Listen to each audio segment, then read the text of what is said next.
Bapak Ibu serta saudara-saudara yang kekasih dalam nama Tuhan Yesus Kristus, sebelum kita mendengarkan dan merenungkan firman Tuhan pada cara kebaktian keluarga malam hari ini, marilah kita berdoa. Allah Bapa di dalam surga, segala puji syukur Tuhan kami naikkan kehadirat-Mu yang kudus. Sepanjang satu hari ini Tuhan, kami sungguh merasakan pertolongan, pimpinan-Mu dan berkat-Mu, memberikan kesehatan kepada kami. Begitu Tuhan, kami boleh bersekutu pada malam hari ini untuk memuji dan memuliakan nama Tuhan, serta mau mendengarkan firman-Mu. Berbicara Tuhan kepada kami, karena kami sudah bersedia untuk mendengarkannya. Di dalam nama Tuhan Yesus Kristus Tuhan kami sudah berdoa dan mengucap syukur. Amin. Bapak Ibu serta saudara-saudara kekasih dalam nama Tuhan kita Yesus Kristus, firman Tuhan yang menjadi khotbah dalam acara kebaktian keluarga malam hari ini tertulis dalam kitab Kejadian pasal 37 ayat 23 sampai dengan ayat 30. Demikian firman Tuhan. Baru saja Yusuf sampai kepada saudara-saudaranya, mereka pun menanggalkan jubah Yusuf, jubah maha indah yang dipakainya itu, dan mereka membawa dia dan melemparkan dia ke dalam sumur. Sumur itu kosong, tidak berair. Kemudian duduklah mereka untuk makan. Ketika mereka mengangkat muka, kelihatanlah kepada mereka suatu kapilah orang Ismail datang dari Gilead dengan untanya yang membawa damar, balsam, dan damar ladan. Dalam perjalanannya mengangkut barang-barang itu ke Mesir. Lalu kata Yehuda kepada saudara-saudaranya itu, "Apakah untungnya kalau kita membunuh adik kita itu dan menyembunyikan darahnya? Marilah kita jual dia kepada orang Ismail ini. Tetapi janganlah kita apa-apakan dia, karena ia saudara kita, darah daging kita." Dan saudara-saudaranya mendengarkan perkataannya itu. Ketika ada saudagar-saudagar Midian lewat, Yusuf diangkat ke atas dari dalam sumur itu, kemudian dijual kepada orang Ismail itu dengan harga 20 sikal perak. Lalu Yusuf dibawa mereka ke Mesir. Ketika Ruben kembali ke sumur itu, ternyata Yusuf tidak ada lagi di dalamnya. Lalu dikoyakkannyalah bajunya, dan kembalilah ia kepada saudara-saudaranya. Katanya, "Anak itu tidak ada lagi. Kemanakah aku ini?" Demikian firman Tuhan. Bapak Ibu serta saudara-saudara yang terkasih dalam nama Tuhan kita Yesus Kristus, sikap pilih kasih dari orang tua terhadap anak-anaknya yang secara nyata dilihat dan dirasakan akan menumbuhkan dan melahirkan rasa iri hati, cemburu, dan boleh juga sampai ada rencana yang tidak baik, yaitu rencana yang jahat. Hal inilah yang mau diceritakan melalui firman dalam acara kebaktian keluarga malam hari ini. Kita tahu Yakub adalah seorang ayah. Dia memiliki anak 12 orang dan satu perempuan. Dari antara anak-anak yang dikasihinya itu, ternyata Yusuflah sebagai anak yang paling bungsu, yang sangat dikasihi. Dan kasihnya sangat nyata berbeda dengan saudara-saudaranya yang lain. Terutama kepada Yusuf berikan satu jubah yang paling mahal dan paling indah. Semakin menambah rasa iri, rasa cemburu, rasa dengki daripada saudara-saudaranya terhadap Yusuf sendiri. Walaupun sesungguhnya Yusuf tidak ada dalam dirinya ada rasa iri hati, karena dia seorang anak penurut bagi orang tuanya, dan dia tidak mengetahui adanya iri hati dan cemburu daripada saudara-saudaranya yang lain. Saudara-saudara kekasih dalam nama Tuhan kita Yesus Kristus, ternyata sikap daripada Yakub sebagai orang tuanya membiarkan dan tidak mentuntaskan, walaupun dia sebagai orang tua sudah mengetahui, sudah melihat dan merasakan bahwa di antara anak-anak yang dikasihinya itu sudah terjadi ada iri hati, ada rasa dengki, tetapi dia membiarkan. Dan akhirnya ketika Yusuf menyuruh anaknya untuk pergi melihat saudara-saudaranya, disitulah satu kesempatan dipakai oleh saudara-saudaranya ini untuk melakukan satu perbuatan yang jahat tadi. Ternyata mereka sudah merencanakan untuk membunuh Yusuf, adiknya itu. Tetapi pada saat mereka sudah berencana untuk membunuh, ada di antara saudaranya juga yang berpikiran lain. Mengapa kita harus membunuh dia? Dengan maksud supaya adiknya tidak mati sia-sia. Tapi walaupun mereka menghukum dia, biarlah hukumannya itu tidak sampai untuk merenggut nyawanya. Sehingga oleh Ruben sebagai anak yang sulung direncanakanlah kepada saudaranya, lebih baik kita lempar dia ke sumur. Dia akan ada nanti di sumur itu. Walaupun memang sumur itu tidak ada airnya. Dan itulah yang disepakati oleh saudara-saudara Yusuf yang dilakukan kepada Yusuf sendiri. Melemparkan Yusuf ke dalam sumur yang kosong, dengan pikiran mereka bahwa Yusuf nanti akan mengalami deritanya sampai pada akhirnya dia akan meninggal di sumur itu sendiri. Ternyata saudara-saudara kekasih dalam nama Tuhan kita Yesus Kristus, rencana Tuhan bagi Yusuf adalah rencana yang sungguh mulia. Walaupun Yusuf memang diberikan Tuhan kesempatan dia bermimpi, dan mimpi itu adalah mimpi yang berasal daripada Tuhan. Dan memang kedua mimpi ini sangat-sangat tidak enak dan sangat menyakitkan hati daripada saudara-saudaranya yang mengatakan, apakah kita harus sujud menyembah dia sementara dia adalah adik yang paling bungsu. Saudara, rencana Tuhan tidak boleh ada yang menghambat. Sejahat apapun dipikirkan oleh manusia, kalau Tuhan sudah merencanakan, itu tidak akan pernah bisa dikalahkan. Dan itulah sepertinya yang dialami oleh saudara Yusuf ini. Pada saat mereka sudah melempar Yusuf ke sumur yang kosong itu, ada kapilah-kapilah yang lewat, itu orang-orang Ismail yang akan pergi ke daerah Mesir dengan membawa barang dagangan mereka. Maka mereka bersepakat, biarlah kita jual adik kita ini kepada pedagang-pedagang Ismail ini di Mesir.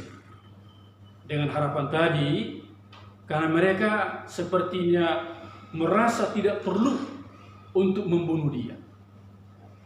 Saudara-saudara kekasih dalam nama Tuhan kita Yesus Kristus, akhirnya mereka, saudara-saudara Yusuf bersepakat. Diangkatlah adiknya yang sudah dilempar dari sumur ini, kemudian mereka jual kepada pedagang-pedagang dari orang Ismail. Dan akhirnya Yusuf dibawa sampai ke Mesir. Ternyata pengalaman Yusuf yang pahit ini, dia tidak membalaskan yang jahat yang dilakukan oleh saudara-saudaranya. Artinya, sebegitu berat penderitaan yang dialami oleh Yusuf, tapi dalam hatinya, dalam pikirannya tidak terbersih satu pikiran untuk membalaskan. Bahkan untuk menceritakan kepada orang yang sudah membelinya pun, tindakan daripada saudaranya itu dia tidak ceritakan, supaya dia boleh sebenarnya dikembalikan kepada orang tuanya. tapi dia tahan dalam penderitaan. Dia boleh melihat itu sebagai visi Allah kepadanya untuk boleh menjadi seorang pemimpin di kemudian hari. Ternyata saudara kekasih, dalam nama Tuhan kita Yesus Kristus, itulah yang dialami oleh Yusuf. Dia kuat, dia sanggup menahan segala derita. Dia tidak melawan, dia tidak bercerita. Sebagai gambaran bagaimana Tuhan Yesus Kristus mengalami penderitaan untuk menebus dosa manusia melalui proses pengadilan dan sampai kepada penyalibannya di Bukit Golgota. Dia hanya rela menurut. Tidak ada pernah melawan, tidak ada pernah berontak. Tapi dia mengikuti semua proses itu. Walaupun di dalamnya kita lihat penderitaan Yesus begitu besar, tapi begitu mulia untuk boleh menebus dosa umat manusia supaya menerima pengampunan dan mengalami hidup yang kekal.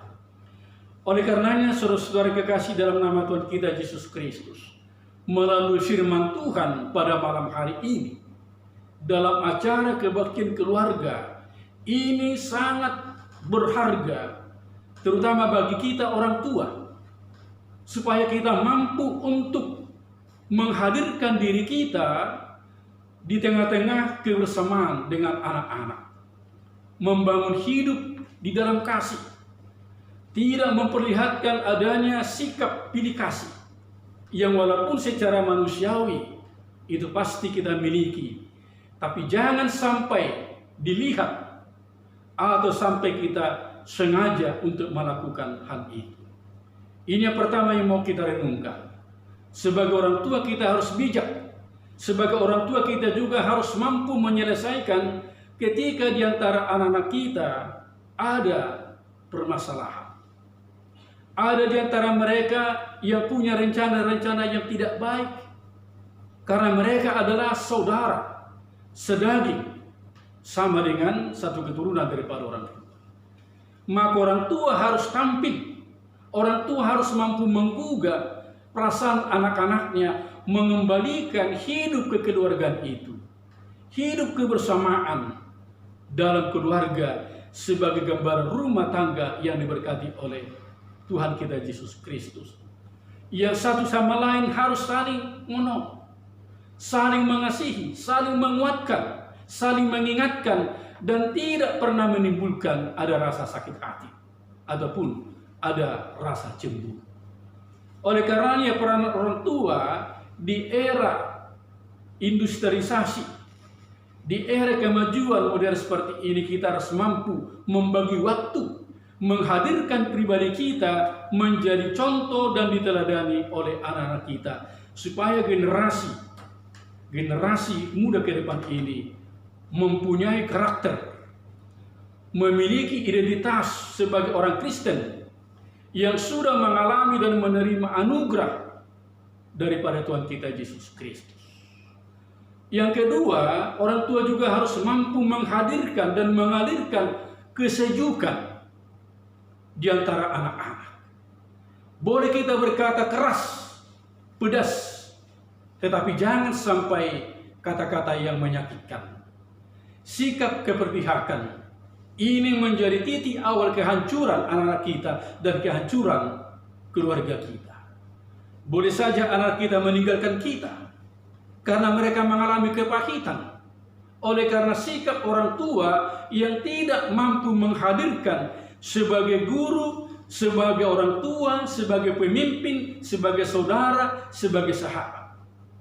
Begitu pentingnya peranan orang tua dalam mendidik, dalam membina, dalam menjaga hubungan yang baik di antara keluarga ini. Bukankah keluarga itu menjadi gereja yang pertama, gereja yang kecil, menggambarkan hidup sejahtera, sebagaimana Kristus menginginkan keluarga yang takut kepada Tuhan. Yang kedua, kepada anak-anak. Ketika ada anak-anak merasakan hal-hal yang mungkin kurang berkenan dari orang tua, anak-anak boleh terbuka, dan anak-anak jangan mendiamkan, jangan menggerutu, jangan lari daripada kenyataan di tengah-tengah keluarga.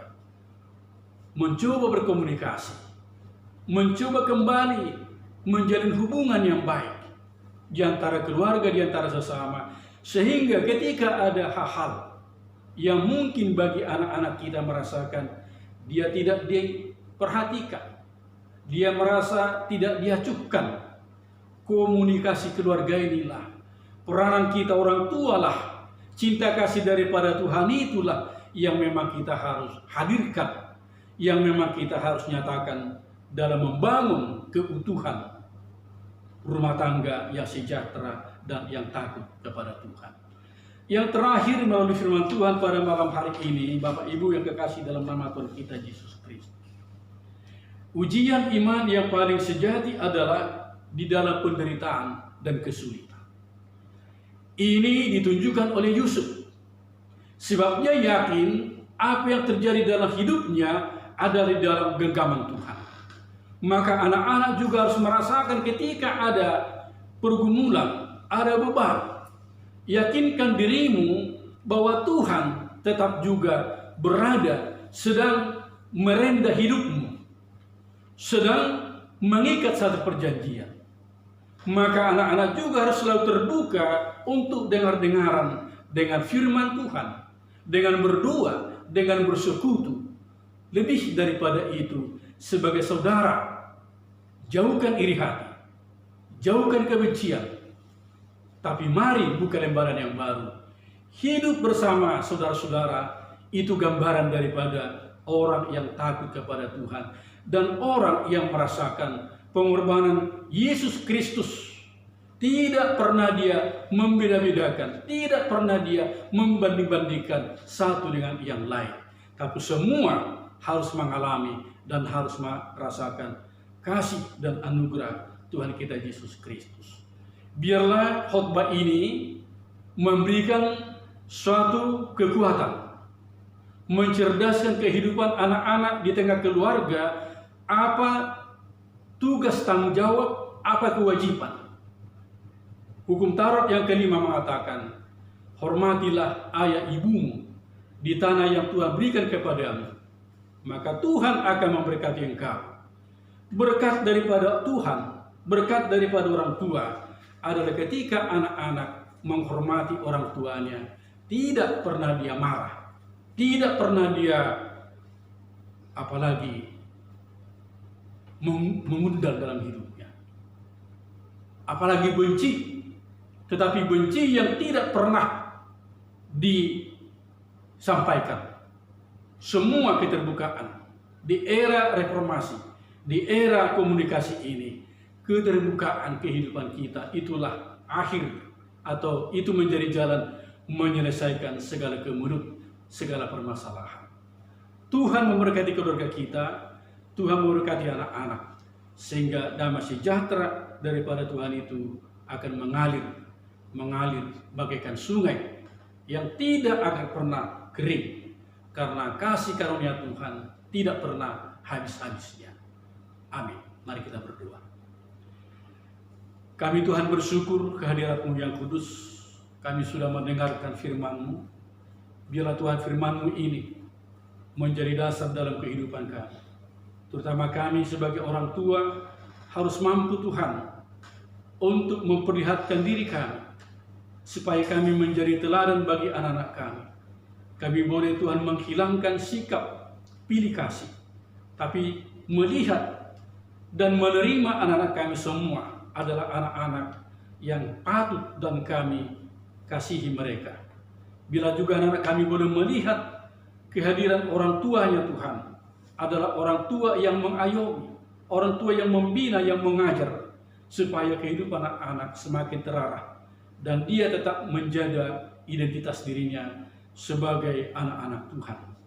Terima kasih Tuhan, berkatilah setiap keluarga HKBP Taman Mini ini dalam menghadapi masa pandemi COVID-19 ini juga Tuhan. Kiranya kami senantiasa mengandalkan Tuhan, bukan mengandalkan pikiran kami, kemampuan kami, supaya kami Tuhan terluput dari penyakit yang sampai saat ini Tuhan belum berakhir dari dunia ini. Terima kasih Tuhan, berkati anak-anak kami dalam setiap cita-citanya. Berkati setiap orang tua untuk boleh Tuhan sehat panjang umur, membina mengajar anak-anak, membangun rumah tangga yang takut kepada Tuhan. Ampuni kami Tuhan atas segala dosa kami. Di dalam nama Tuhan Yesus Kristus, kami sudah berdoa dan bersyukur kepadamu. Amin.